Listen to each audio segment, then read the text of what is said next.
हरे कृष्णा। भगवान श्री कृष्ण सर्वाकर्षक है। ये कथा छोटी सी कथा कहानी है, आप पूरा उसको वीडियो देखना है, सबको अनुरोध करता हूँ। रामानुजाचार्य की जो दक्षिण भारत में श्रीरंग जी मंदिर की प्रतिष्ठा था, रामानुजाचार्य एक शिष्य थे जिन्होंने एक वेश्या अपनी प्रेयसी हो कि प्रति आसक्ति खूब थे। ऐसा आसक्ति था, उनकी लाज शर्म को भूल करके उनके प्रति आकर्षण इतना था। रंग जी का शोभा यात्रा निकलता है, शोभा यात्रा में रामानुजाचार्य भी उपस्थित हैं और उन्हीं की गुरु जी की सामना में, और शोभा यात्रा में हजार लोग चल रहे हैं, प्रोसेशन हो रहा है, भगवान की कीर्तन हो रहा है।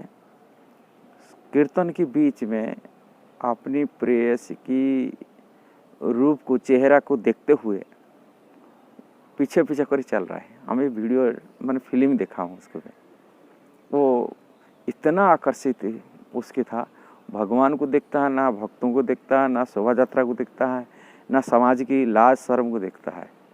इतना कामुक विचार से आकर्षित होकर के उन्होंने अपनी जो भी हैं प्रेयसी है, लवर है, जो भी है कहे, उनको आकर्षित होकर वो चल रहा है। इसको देखकर रामानुजाचार्य बोले आश्चर्य हुए, इतने लोगों के बीच में उनको कोई शर्म नहीं, इतना उसके आकर्षित हुए। पर इसके बाद में शोभा यात्रा खत्म होता है, रामानुजाचार्य उनको बुलाते हैं, पूछते हैं क्या बात है, तुम्हारा वो प्रेयसी को चेहरा देख देख के चल रहा है, तुम ऐसे पीछे करीब उनको चेहरा देखते निहारते हुए जाते, कि ठाकुर जी को देखते नहीं, कि भक्तों के कीर्तन नहीं करते, तुम ऐसा क्यों जा रहे। उन्होंने बेशर्म हो कि गुरु जी बोल रहे हैं, गुरु जी मेरे को उनका चेहरा बहुत अच्छा लगता है, सुंदर लगता है, आकर्षण लगता है, ठाकुर जी से मुझे आकर्षण उनकी चेहरा लगता है, इसलिए मैं देख देख चल रहा हूँ। रामानुजाचार्य बोलते अच्छा, ठाकुर से भी आकर्षण लग रहा है, आओ तुम उसके प्रति इतना आसक्ति हो गए, शर्म लाज शर्म भूल गए, सब कुछ गुरुजी समझा रहे। इसके बाद में गुरुजी कहते हैं यदि इससे सुंदर वस्तु देखेंगे उसको छोड़ देंगे। बोले हाँ, इससे यदि कोई सुंदर वस्तु हो, ये कामुक व्यक्तियों की यही होता है, जो व्यक्ति होते हैं जहाँ पर सुंदर होता है उसमें ये हो जाते हैं। उसी विचार में उन्होंने बोला हाँ, इससे यदि कोई सुंदर वस्तु मिल जाए मैं उनको भी छोड़ दूंगा। रामानुजाचार्य बोले ठीक है। बोले कल सवेरे मंगला आरती में आना। बड़े रामानुजाचार्य प्रार्थना कर रखते हैं श्रीरंग जी को, अपनी नवजौवन सर्व आकर्षक रूप आप दिखाइए। भगवान श्री कृष्ण की जो सर्व आकर्षक सारी संसार को मोहित करता है, उन्होंने कंदर्प कोटि कमनीय विशेष शोभा, ब्रह्मा जी ब्रह्म संहिता में करोड़ कंदर्प से भी ज़्यादा आकर्षण रूप है, और जो रूप को देखने से आप दुनिया भूल जाएंगे। अब भगवान को प्रार्थना करते आप वो रूप को आप दिखाइए थोड़ा। जब शिष्य पहुंचता है, शिष्य को रामानुजाचार्य रंग जी की वास्तविक स्वरूप को भगवान को दिखाते, देखना हो तो वो उसमें मर्माहत हो जाता है, उनकी आंख आकर्षित हो जाती, इतना पुलकित हो जाता है, प्रेम के आंसू गिरता है और वो सब कुछ भूल जाते हैं। ये भगवान श्री कृष्ण के आकर्षक रूप का कथा है। और जो ब्रज गोपांगना है, गोपियाँ हैं, कि जसोदा माता हैं, कि उनकी ग्वाला सखा हैं, जो भगवान को तो देखते हैं, जो एक बार देखता है तो उसको तो सब कुछ सुध बुध खो जाता है। वो नित्य प्रतिदिन उनको देखते थे, उनके साथ खेलते थे, उनकी लीला की सभी उनकी हमेशा उनके साथ रहते, और दुनिया उनके पास क्या रहता है। जो भगवान को नित्य निहराते देखते हैं, उनके साथ में अपनी दैनंदिन जीवन बिताते हैं, वो कितना आकर्षित होकर रहता होगा, दुनिया उनके पास क्या रहेगा। इसलिए भगवान श्री कृष्ण सर्व आकर्षक। ये सारी बड़े बड़े राजा लोग हुए, रघुनाथ दास गोस्वामी जब बार बार अपने घर को छोड़ के भाग जाते थे, उनके माताजी उनके पिताजी को बोल रहा है ये पागल हो चुका है, उनको आप बांध कर रखिए। तभी रघुनाथ दास के पिताजी कहते हैं देखिए जिनकी अप्सरा जैसा पत्नी है। ये संसार में सबसे आकर्षण होता है स्त्री पुरुषों के आकर्षण। और वो इतना अप्सरा जैसा सुंदरी पत्नी उनको बांध नहीं पाता है, और इंद्र सम ऐश्वर्य धन संपत्ति उनको बांध नहीं पाता है। मैं जन्म कला पिता कैसा बांध सकता हूँ उसको।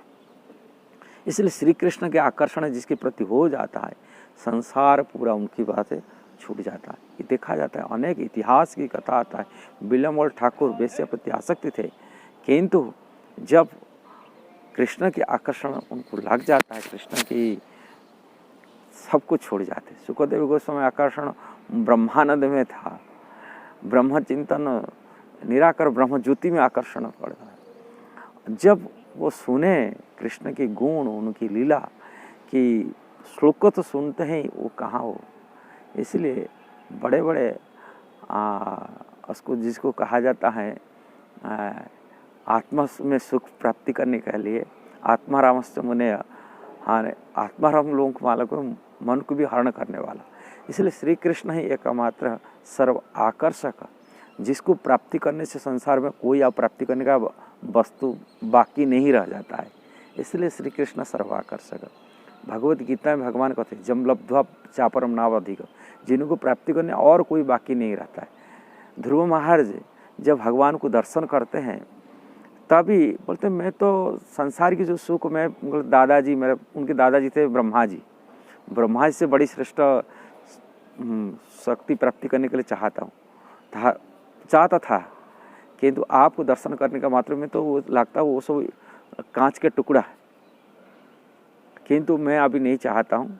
भगवान चाहते वरदान के लिए, बोले आपको देखने मात्र और कुछ बाकी नहीं। तो डायमंड मिल गया, जो हीरा मिल जाता है, ये टुकड़ा कांच की टुकड़ा पीछे क्यों भागो।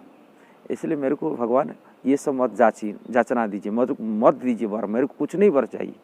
इसलिए भगवान को प्राप्ति करने वाला व्यक्ति संसार में कोई वस्तु प्राप्ति करने के लिए चाहता नहीं। कहा भगवान श्री कृष्ण सर्व आकर्षक से कोई भी व्यक्ति हो भगवान से आकर्षित हो जाता है।